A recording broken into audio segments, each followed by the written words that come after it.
Senhor, amados ouvintes. Nós vamos então dar continuidade à nossa palavra com os fundamentos da vida sábia apresentada por Paulo na carta aos Efésios, no capítulo 5, do versículo 15 ao versículo 21. E nós estamos estudando este texto e entendemos que o apóstolo coloca 4 fundamentos para o desenvolvimento da vida com sabedoria. O primeiro fundamento é viver remindo o tempo. O segundo fundamento é buscando entender a vontade de Deus para as nossas vidas. O terceiro fundamento é não se embriagar com vinho. E o quarto fundamento é encher-se do Espírito Santo. E nesta oportunidade, nós vamos então meditar, observar o terceiro fundamento apresentado por Paulo para a vida sábia. Olha o versículo de número 18, Efésios capítulo 5, e o versículo de número 18 está escrito assim: E não vos embriagueis com vinho, em que há contenda. Na Nova Versão Internacional, nós encontramos esta tradução, Efésios 5 e 18. Não se embriaguem com vinho, que leva à libertinagem. Dentre os fundamentos para a vida sábia, o apóstolo então coloca a questão do vinho e da embriaguez. Observem, embriagar-se com vinho. E o homem que quer ter a sua vida sábia ou viver a sua vida com sabedoria, ele não pode, de maneira nenhuma, se embriagar com vinho. Por quê? Porque no vinho há contendas. Ou na embriaguez com o vinho existe contenda. Ou, como diz a Nova Versão Internacional, existe libertinagem. E aqui nós vamos então procurar trazer uma análise bíblica da palavra vinho, da embriaguez e da contenda. A palavra vinho na Bíblia, ela contém vários significados. E por muitas das vezes aparece na palavra. E eu tenho aqui o dicionário bíblico e gostaria de destacar aqui aos amados ouvintes que aparece 134 vezes a palavra vinho no sentido da bebida fermentada e que embriaga o homem, que deixa o homem sem capacidades intelectuais, sem capacidade de compreender o desenvolvimento da sua vida quando existe a embriaguez. Também aparece 38 vezes a palavra vinho no sentido do suco da uva, ok? Porém, eu quero, nesta oportunidade, devido ao tempo que nós temos, trazer alguns sentidos da palavra vinho. E o dicionário nos diz aqui que a palavra vinho ela tem o sentido figurado de alegria. A palavra vinho ela tem o sentido figurado da ira de Deus derramada sobre os homens. A palavra vinho, ela tem também o sentido de intoxicar o homem com falsos ensinos ou distorção da palavra de Deus ou ensinos errados da palavra de Deus. Então observem que a palavra vinho ela é uma palavra que merece um estudo mais específico. Mas eu quero trazer aqui o sentido que nós encontramos no Salmo de número 104, no versículo 15, que diz que o vinho, ele alegra o coração do homem. E dentro deste sentido de trazer alegria, o conselho de Paulo, ele é de extrema importância. Porque o conselho é: não se embriaguem com vinho. A palavra alegria, ela está ligada à vida do homem. E eu quero trazer aqui o que Paulo escreveu na carta aos Coríntios.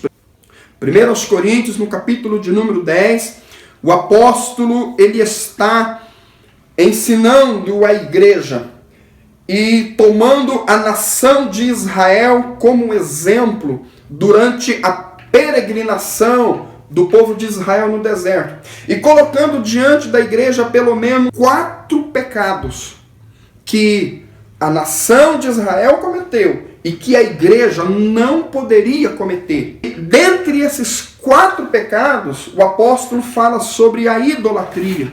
No versículo de número 7 de 1 Coríntios capítulo 10, ele diz assim: não vos façais, pois idólatras, como alguns deles, conforme está escrito, o povo assentou-se a comer, o povo assentou-se a beber, e o povo assentou-se a folgar-se.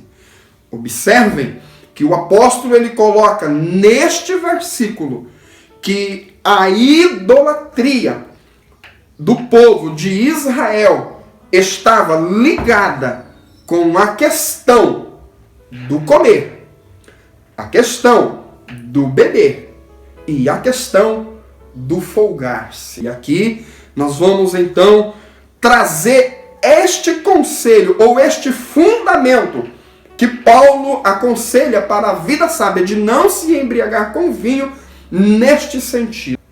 Esses 2 textos, eles se relacionam. Porque o embriagar-se com vinho traz-nos o sentido de envolvimento em coisas que levam-nos à idolatria. E isto daqui é algo que tem tomado uma proporção muito grande. Por quê? Nós estamos vivendo os últimos dias. E nestes últimos dias é muito importante que nós entendamos a palavra e procuramos viver com sabedoria. Então eu quero analisar alguns textos dentro desse sentido e entender que a embriaguez do vinho, ela está ligada à alegria. E a alegria, ela está ligada à idolatria. E a idolatria, ela está ligada nesse texto e em outros textos que nós vamos analisar com o comer, com o beber e com o folgar-se.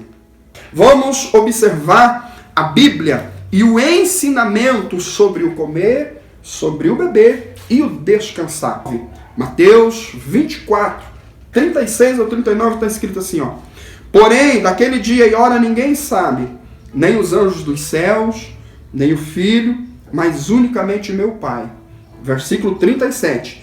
E como foi nos dias de Noé, assim será também a vinda do Filho do Homem. Olha aqui, Jesus está dizendo, relacionando os dias que antecederiam a volta de Jesus, seriam iguais aos dias de Noé, ou os dias que antecederam o dilúvio. E o que aconteceu nos dias que antecederam o dilúvio?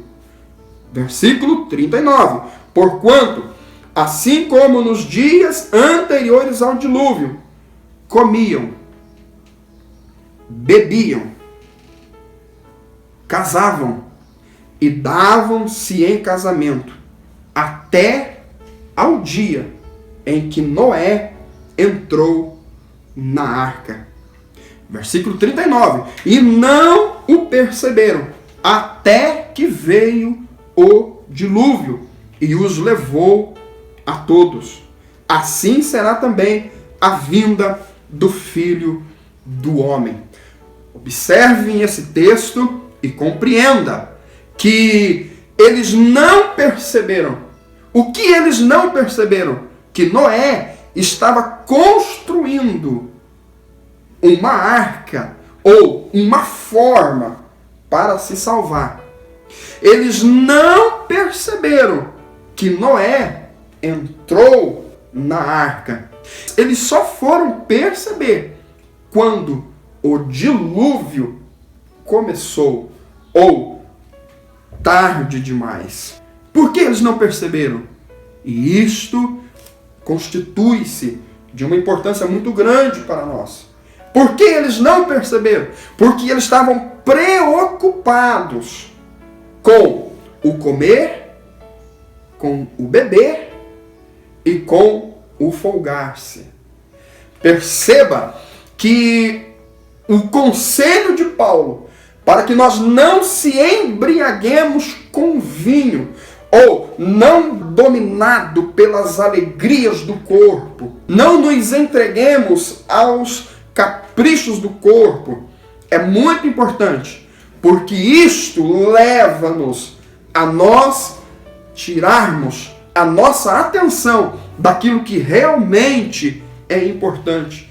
E o que realmente é importante é nós estarmos preparados para o dia da volta de Cristo.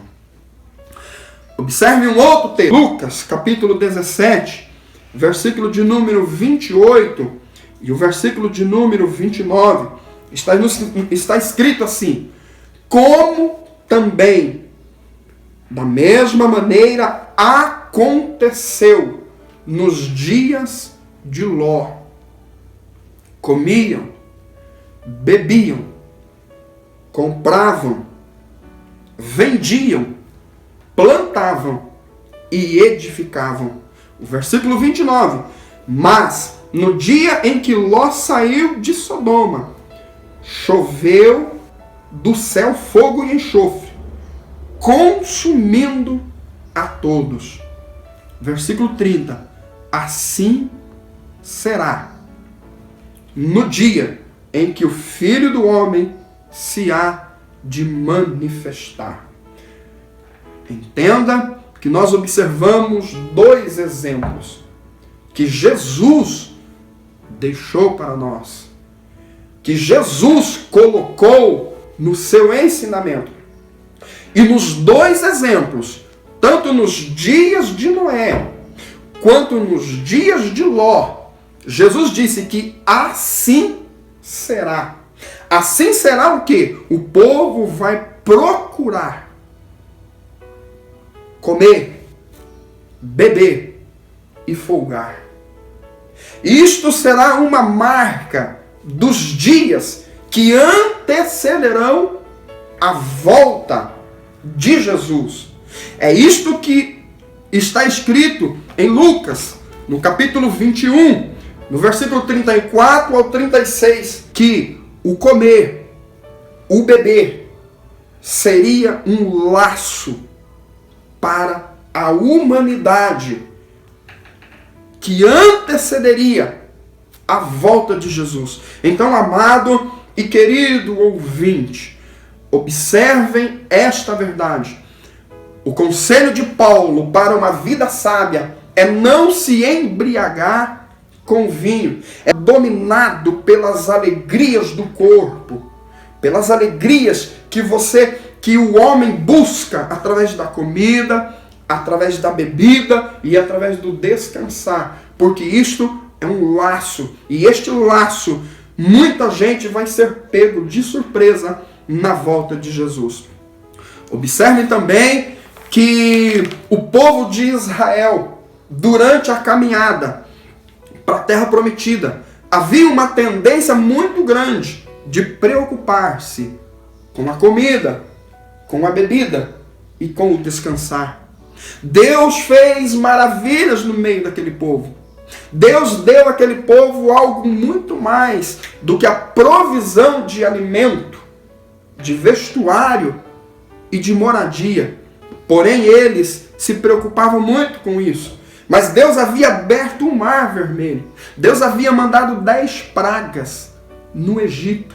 Então eles tinham prova suficiente de que o alimento, Deus era poderoso para prover para eles. Mas eles se preocupavam. Também na igreja de Corinto está muito claro essa questão, em que o povo estava preocupado em comer e beber. Quando Paulo ensina, no capítulo 11, do versículo 17 ao versículo de número 22. Então eu quero aqui destacar aos ouvintes, observem que a segunda vinda de Cristo, os nossos dias, eles são marcados por vontades de comer, beber e descansar. Mas que nesta oportunidade você possa compreender esta palavra e o Espírito Santo possa despertar os nossos corações e entender que nós não podemos viver desta forma, porque isto não é uma vida sábia, segundo o apóstolo. E veja, ele disse assim: porque neste vinho, ou na embriaguez deste vinho, na busca em abundância, ou seja, quando você deixa de fazer outras coisas para se dedicar a isso, ele fala que há contenda. Na embriaguez destas coisas, há contenda. O que é contenda? Ou o que é libertinagem? O homem, em sua naturalidade, ele tem dificuldade de buscar ao Senhor. Você já percebeu que quando você está bem, quando você está tranquilo, quando você está em sã consciência, é difícil de buscar ao Senhor. É difícil de renunciar à sua vida. Quando você está embriagado, quando você está envolto com esses cuidados, é muito mais complicado. Eu me lembro que eu já passei por momentos na minha vida em que eu estive mergulhado em negócios. Eu já estive mergulhado em buscas de coisas materiais. E neste período de tempo, eu não tinha tempo para orar, para ler a Bíblia, para procurar ter uma intimidade com Deus. E o tempo passou. E nós observamos que esta é uma grande realidade. E este é o conselho que o apóstolo deixa para nós, como fundamento para a vida sábia. Lembrando que a sabedoria, ela é mais preciosa do que o ouro, ela é mais preciosa do que os diamantes. Não existe dinheiro na terra que possa pagar o valor da sabedoria. E é exatamente isso que Deus, Ele quer que nós entendamos e buscamos praticar essas coisas. Aleluia. Então, observem que o vinho há contenda, há libertinagem, há coisas depravadas no embriagar-se com vinho. Então, amados e queridos ouvintes, este é o terceiro fundamento da vida sábia. Não deixe de ver os outros vídeos. Não deixe de ver as outras explicações dos outros fundamentos para a vida sábia. E com certeza absoluta, Deus está nos abençoando através do entendimento da palavra. E que o dia da vinda de Cristo não pegue nós de surpresa por estarmos envolvidos com as coisas desta vida. Eu quero aqui deixar um testemunho a respeito da embriaguez com vinho. Esse testemunho aconteceu na minha vida. E eu quero louvar a Deus pela vida, pela sabedoria que Deus dá à minha esposa nesta ocasião.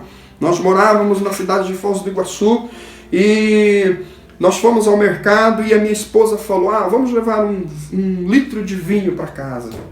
E levamos aquele vinho geladinho, gostoso. E aquele litro de vinho demorou 1 mês para ser consumido. No outro mês, nós levamos um outro litro. E demorou de novo 1 mês. Quando foi o 3º mês, eu falei para ela: vamos levar 2 litros de vinho. E levamos 2 litros de vinho. Em 30 dias, foram consumidos 2 litros de vinhos. E então, quando chegamos novamente para comprar, eu falei, vamos levar 3 litros? E ela falou, não, não, não e não. Olha, que o homem natural, ele não consegue se manter diante dessas realidades. O homem natural, se ele não tomar uma postura firme, ele busca essas coisas, ele se envolve com coisas terrenas e ele se embriaga com o vinho literal e com o vinho das alegrias que o mundo coloca diante de nós. Então, amados e queridos ouvintes, que o conselho do apóstolo Paulo, aqui em Efésios 5:18, ele possa ficar em nossos corações. Não se embriaguem com vinho. Não deixe que as buscas carnais tenham o primeiro lugar na sua vida, mas que você possa entender que a sua vida está nas mãos do Senhor e que Deus tem algo muito melhor para nossas vidas. Vamos orar. Senhor nosso Deus, obrigado pela Tua palavra. Coloca nos nossos corações a importância de nós observarmos as realidades dos dias que antecederão a Sua volta. Porque serão dias trabalhosos, serão dias difíceis, serão dias em que os homens eles terão mais deleites na própria vida do que no Senhor. São dias que serão marcados pela busca da comida, da bebida e do descansar. E esta é uma realidade visível aos nossos olhos. Mas nós acreditamos que a Tua palavra, ela tem poder para transformar as nossas vidas e nos dar o entendimento e levantar uma geração de homens, de mulheres que estejam preparados para buscar o Senhor acima de todas as coisas, acima de todas as circunstâncias. Esta é a oração que faço a Ti em nome de Jesus. Amém. Deus abençoe a cada um dos nossos ouvintes.